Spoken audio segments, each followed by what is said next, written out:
Hello ಎಲ್ರಿಗೂ ನಮಸ್ಕಾರ. Kannada ma'am here YouTube ಚಾನಲ್ಗೆ ಸ್ವಾಗತ. ಡೆಲಿವರಿ ಆದ್ರೂ ಹೊಟ್ಟೆ ಮೊದಲಿನ ಥರ ಆಗಲಿಲ್ಲ, ಇನ್ನೂ ಹಾಗೇ ಇದೆ, ಪ್ರೆಗ್ನೆಂಟ್ ಥರ ಕಾಣಿಸ್ತಾ ಇದ್ದೀರಾ ಅಂತ ಇದ್ದರೆ ಈ ವಿಡಿಯೋ ನಿಮಗೋಸ್ಕರನೇ. ಹೊಟ್ಟೆ ಮುಂದೆ ಉಳ್ಕೊಂಡಿರೋದಕ್ಕೆ ಡಯಾಸ್ಟಾಸಿಸ್ ರೆಕ್ಟೈ ಅಂತ ಹೇಳ್ತಾರೆ ಇಂಗ್ಲೀಷಲ್ಲಿ. ಇದರ ಬಗ್ಗೆ ಒಂಚೂರು ಸೈನ್ಸ್ ನೋಡೋದಾದರೆ, ಹೊಟ್ಟೆ ಮಸಲ್ಸು ಪ್ರೆಗ್ನೆಂಟ್ ಇದ್ದಾಗ ಸ್ಟ್ರೆಚ್ ಆಗುತ್ತಲ್ಲ, ಆಗ ಅಲ್ಲಿ ರೆಕ್ಟಸ್ ಅಬ್ಡಾಮಿನಸ್ ಅನ್ನೋ ಮಸಲ್ಲು ಸ್ಟ್ರೆಚ್ ಆಗಿ ಮಧ್ಯದಲ್ಲಿ ಗ್ಯಾಪ್ ಉಂಟಾಗುತ್ತೆ. ಅದು ಡೆಲಿವರಿ ಆದಮೇಲೂ ಹಾಗೇ ಉಳ್ಕೊಂಡಾಗ ಅದಕ್ಕೆ ಡಯಾಸ್ಟಾಸಿಸ್ ರೆಕ್ಟೈ ಅಂತ ಹೇಳ್ತಾರೆ.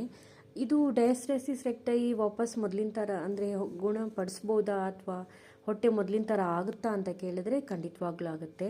ಈ ರಿಸರ್ಚ್ ಪೇಪರ್ ನೋಡಿದ್ರಲ್ಲ, ಇದರಲ್ಲಿದೆ ಹೊಟ್ಟೆ ಎಕ್ಸಸೈಸ್ ಮಾಡೋದ್ರಿಂದ ಮುಂದೆ ಬಂದಿರೋ ಹೊಟ್ಟೆ ವಾಪಸ್ ಮೊದಲಿನ ಥರ ಆಗುತ್ತೆ, ಅಂದರೆ ಪ್ರೆಗ್ನೆನ್ಸಿಯಿಂದ ಸ್ಟ್ರೆಚ್ ಆದ ಹೊಟ್ಟೆ ವಾಪಸ್ ಮೊದಲಿನ ಥರ ಆಗುತ್ತೆ ಅಂತ ಈ ರಿಸರ್ಚ್ ಪೇಪರಲ್ಲಿ ಕೊಟ್ಟಿದ್ದಾರೆ.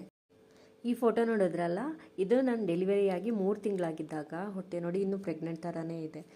ಅದಕ್ಕೆ ಏನು ಮಾಡಿದೆ ಅಂದರೆ 3 ಎಕ್ಸಸೈಸ್ ನಾನು ಸ್ಟಾರ್ಟ್ ಮಾಡಿದೆ. ಅದು ಎಕ್ಸಸೈಸ್ ಯಾವಾಗ ಮಾಡಬೇಕಂದ್ರೆ ಡೆಲಿವರಿ ಆಗಿ 3 ತಿಂಗಳು ಕಳೆದಿರಬೇಕು. ಅದು ಡಾಕ್ಟರ್ ಕೂಡ ಹೇಳ್ತಾರೆ 3 ತಿಂಗಳು ಕಂಪ್ಲೀಟ್ ರೆಸ್ಟ್ ಇರಬೇಕು, ಆವಾಗ ಯಾವ ಎಕ್ಸಸೈಸು ಮಾಡಬಾರ್ದು. ಈ ಫೋಟೋದಲ್ಲಿ ಎಕ್ಸಸೈಸ್ ಆದಮೇಲಿನ ಫೋಟೋ ಇದು. ಇಷ್ಟು ಡಿಫ್ರೆನ್ಸು ನನಗೆ ಕಂಡು ಬಂದಿದೆ. ಆದರೂ ನಾನು ಕನ್ಸಿಸ್ಟೆಂಟಾಗಿ ಎಕ್ಸಸೈಸ್ ಮಾಡದೇ ಇರೋ ಕಾರಣ ಅದು ಇನ್ನೂ ಸ್ವಲ್ಪ ಉಳ್ಕೊಂಡಿತ್ತು. ಅದಕ್ಕೆ ಎಕ್ಸಸೈಸ್ನ ರೀಸ್ಟಾರ್ಟ್ ಮಾಡಿದ್ದೀನಿ. ನಿಮಗೂ ತೋರಿಸ್ತೀನಿ 3 ಎಕ್ಸಸೈಸ್ ಯಾವುದಂತ. ಇಲ್ಲಿ ನೋಡಿ ನಾನು ಮಾಡ್ತಿದ್ದೀನಲ್ಲ, ಇದು ಟೋ ಟ್ಯಾಪ್ ಅಂತ. ಕಾಲನ್ನು ಸ್ಟ್ರೈಟಾಗಿ ಇಟ್ಕೊಂಡು ಸ್ಟ್ರೆಚ್ ಮಾಡಿಕೊಂಡು ನೆಲಕ್ಕೆ ತಾಗಿಸ್ಬೇಕು, ಒಂದಾದ್ಮೇಲೆ ಒಂದು ಕಾಲು.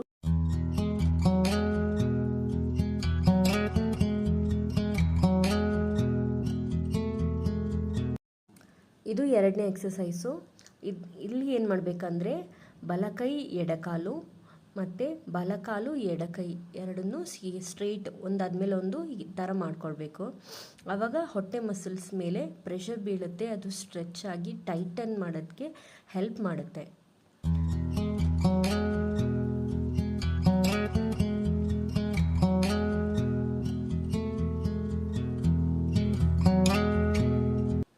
ಹತ್ತು ಸಲ ಈ ಥರ ಮಾಡಬೇಕು. ಮಧ್ಯದಲ್ಲಿ ರೆಸ್ಟ್ ತಗೊಳ್ಬೋದು ಬೇಕಿದ್ರೆ. ಆಮೇಲೆ 3ನೇ ಎಕ್ಸಸೈಸ್ ನೋಡೋಣ. ಇದು ನೋಡ್ತಾ ಇದ್ದೀರಲ್ಲ, ಕೈಯನ್ನು ಎರಡನ್ನು ಸ್ಟ್ರೈಟ್ ಇಟ್ಟು ಅದರ ಸಪೋರ್ಟಿಂದ ಬೆನ್ನನ್ನು ಎತ್ತಬೇಕು ನಾವು. ಅದು ಒಂದು ಸ್ಲೋಪ್ ಥರ ಆಗಬೇಕು. ಈ 3 ಎಕ್ಸಸೈಸನ್ನು ಕೂಡ 10 ಸಲ ಮಾಡಿ ನೋಡಿ. 1 ತಿಂಗಳು ಟ್ರೈ ಮಾಡಿ.